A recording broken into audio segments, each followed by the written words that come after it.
Տիկին Գրիգորյան, այնտեղ տարբեր բաներ ա խոսում, էս ա խոսում, այն ա խոսում, կոռուպցիայի մասին ա խոսում նախկինում եղած, էս ա անում, այն ա անում, հետո ինչ-որ մի հատ X պահի, չգիտենք ինչի դիմաց, դեռ ոչ մեկս չգիտենք ինչի դիմաց ու մեզ թույլ չենք տա իհարկե ոչ մի մեղադրանք հնչեցնել թե ինչի դիմաց,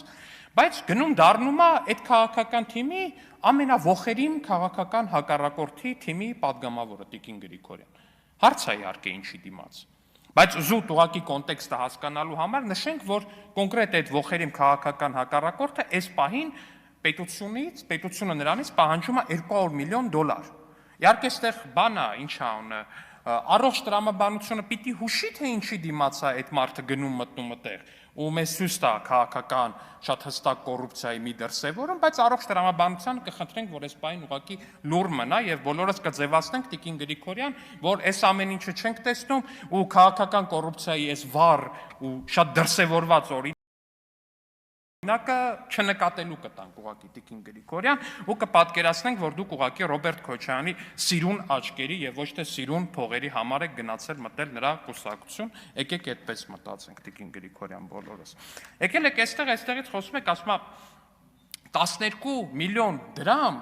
տարեկան մի ընկերություն է ստանում, որը տասնյակ մարդկանց ֆինանսավորում է, վաճառում է աշխատավարձ, որպեսզի նրանք գնան հանրայինում նստեն, ծափ տան։ Ես ճշտեցի, հարգելի ընկերներ, մեր ավագանի գործընկերոջից, այդ մարդը 12 թվականից ՀՄԵԿ-ի հետ աշխատում է։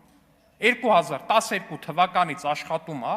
տարեկան ստանում է, այո, 12 միլիոն դրամ, ինչը գալիս է ամսական 1 միլիոն դրամ, ու երբ որ գնում եք օրինակ հանրային հեռուստաընկերություն բանավեճերի, ու քանի որ հատկապես ձեր քաղաքական թիմին էլ ծափարելի ենթադրում եմ շատ ավելի դժվար է, այդ մարդկանց նաև դրա համար վճարում են հարգելի գործընկերներ, այդպես է ստացվել։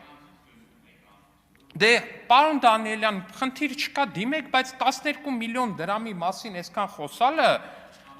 պարոն Դանիելյան, ձեր քաղաքական թիմի առաջնորդ Ռոբերտ Քոչարյանի խնամին Հայաստանում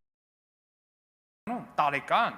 տրիլիոնների երևի տենդերներ է շահում։ Դուք հասկանում եք, եկել եք ստեղ ասում եք կոռուպցիա, քաղաքական, ես ինչ, ու իդեպ ասեմ, ես սա շատ բանով եմ ասում, էլի, ինձ չտենց մի ցնծությամբ եմ ասում, որ Քոչարյանի խնամին Հայաստանում տոննաներով տենդեր է շահում։ Հայաստանի թիվ 1 ճանապարհաշինարարական տենդերները շահողը ինքն է։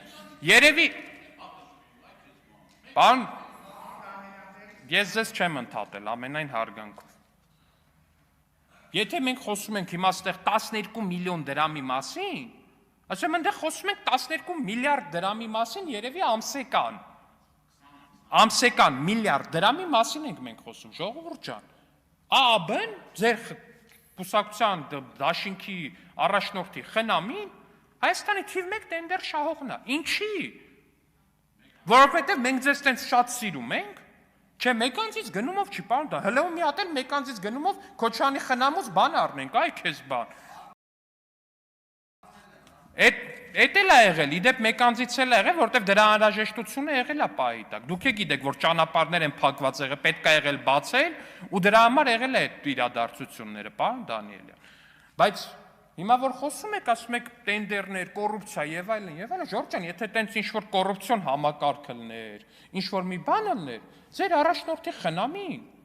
տենդերներին ոչ թե առաջի տեղով չէր շահի բոլոր տենդերները, մոտիկ էլ չէր գա այդ տենդերներին։ Դուրն ես կփակեին քիթմռուտին, կասեին գնա ստեղից, ես ուր ես եկել։ Այ ընկեր, ես ուր ես եկել։ Օրինակ 2018-ից առաջ քանի ընդդիմադիր գիտեք, որ իր խնամին, չգիտեմ, այնտեղ ելք դաշինքից ինչ-որ մեկի խնամին, ինչ-որ մեկը եղել է Հայաստանի թիվ 1 տենդեր շահու, քանի տենց դեպք գիտեք։ Դրանից առաջ չգիտեմ, այնտեղ Ստեփան Դեմիրճյանի կամ այն մեկի։ Այդքանի տենց դեպք գիտեք, ժողովուրդ ջան։ Բացատականացվել է, դաշտի այդ ամեն ինչ տեղի է ունենում։ Գալիս է մրցույթը դնում են, ամենացածր գինը առաջարկում է, շահում է։ Իհարկե շատ դեպքերում հետո այնքան է ձգձգում ընտրական process-ներով գուցե եւ պայմանավորված, որ չգիտես ինչ է դառնում, օրինակ Լոռու մարզում շատ հետաքրքիր նմանատիպ դեպքեր էին եղել, որ ընտրություններ կար դեմը, դե ինքն է Քոչարյանի խնամին էր, տենդերը շահել էր, բայց ամիսներով գյուղերի ճանապարհները տենց է չսկսեցին, ու դա էր խնդիրը, ժողովուրդ ջան։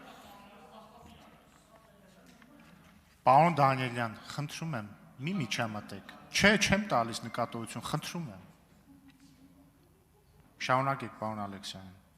Մենք ստեղ եկել ենք բաներից ենք խոսում, սենց ոնց որ բան լինի, էլի։ Թվերից ենք խոսում, որը կներեք ինձ դուրս չի, ժողովուրդ ջան։ Ասեք ընկերությունը ամսական 1 միլիոն դրամ է ստանում ու հմեկ բան է անում, ամսական տենց 50-60 հոգի մարդ է գնում, որպեսզի բան անի, ծառայություն մատուցի։ Այս իրոք այդ ամսական 1 միլիոն դրամի մասին պիտի խոսանք, ժողովուրդ ջան, ազգային ժողով։ Մեկ եք խոսանք, ես դեմ չեմ իրականում։ Բայց սրան զուգահեռ մի բան եմ ուզում հարցնեմ, էլի։ Երեք գործուղմանը էի չկա, նիստին չէի մասնակցում, այսօր եմ վերադարձել։ Իմացա, որ Տիկին Գրիգորյանը երեք բան է արել, հիշեցրել է վարչապետի արտահայտությունները arczepiskoposներից մեկի մասին։ Տիկին Գրիգորյան, 1000 ներողություն, էլի։ Սրանից ուղիղ մի շաբաթ առաջ այդ արտահայտությունը ինչի չէիք հիշացնում որևիցե մեկին։ Ուղիղ մի շաբաթ առաջ։ Օրինակ մի շաբաթ առաջ ինչի էր ձեր բոլորի համար Նավասարդ arczepiskopos Կճոյանը սուրբ եւ վեհանձն անձնավորություն։ Չէ, դրանից ուղիղ մեկ շաբաթ առաջ ինչի էր ձեր համար Արցախի թեմի առաջնորդը սուրբ եւ վեհանձն անձնավորություն։